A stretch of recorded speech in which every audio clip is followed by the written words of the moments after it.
So we're with Wang Shu, and this would make David Hockney very happy. He always tells me we need manifestos for smoking. Yeah. It's really interesting. You talk about David Hockney. You know, in the 2000, I finished my PhD degree paper. I used the first picture. It's David Hockney's painting.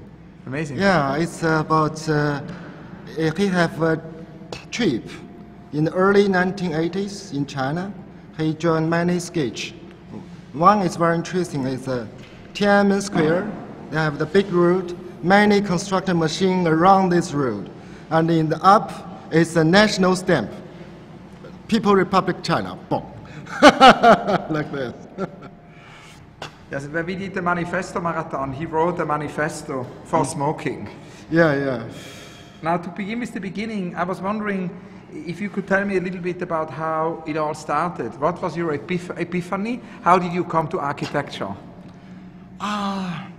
It's very interesting. It's I go into the university in the early 1980s, 1981. But in that time in China, very few people, no people know what is architecture. So originally I want to go into art academy. I want to become a painter. But my family think if you become artist, if you have no money, no food, so they want me go into the technique university. I have a condition to my parents. If you can find professional things, it's in the technique university, but it also can painting. You have the painting. I will go to the technique university. So finally they find, I find it. It's called architecture. It's in the technique school, and you can painting. So finally I go into, but when I go into this university, I find, it's my what I want. I like it.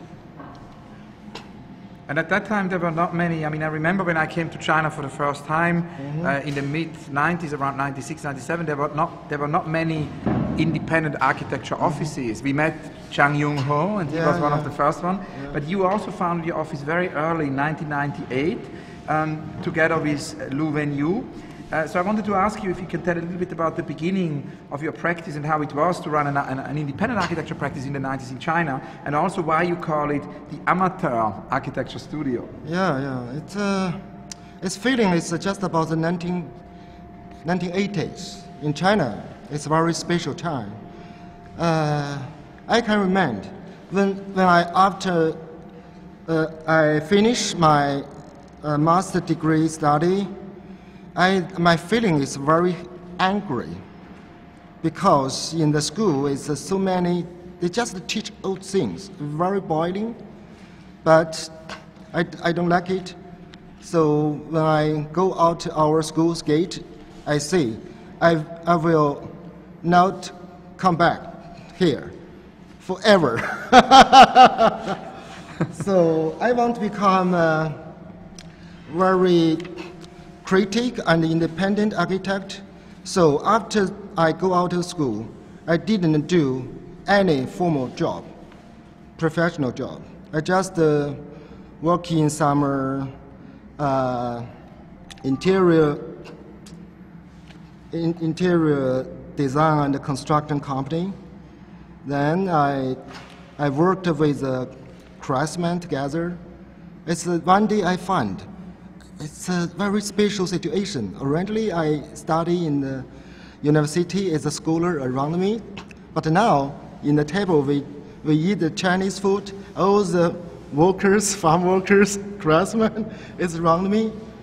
But it's very important for me because I not just do the design. I also responsible for construction. I had to design, I had to buy all the material from the market, I have to do the schedule about the construction, I have to check the construction site. I really love this feeling. Every day when we have the works from morning 8 o'clock, I stand on the side to the 12 cloud in the net. So very physical. Yeah. I'm very interesting. How the carpenter they do his work, how the people they cast the concrete, everything. So it's very interesting. It's in fact we do many renovation works because I told everybody I didn't do interior design. I just do architecture inside the building. It's also the architecture. So my work is not some paper, it's not like this. It's just use the concrete, the bricks. I built architecture inside architecture, like this.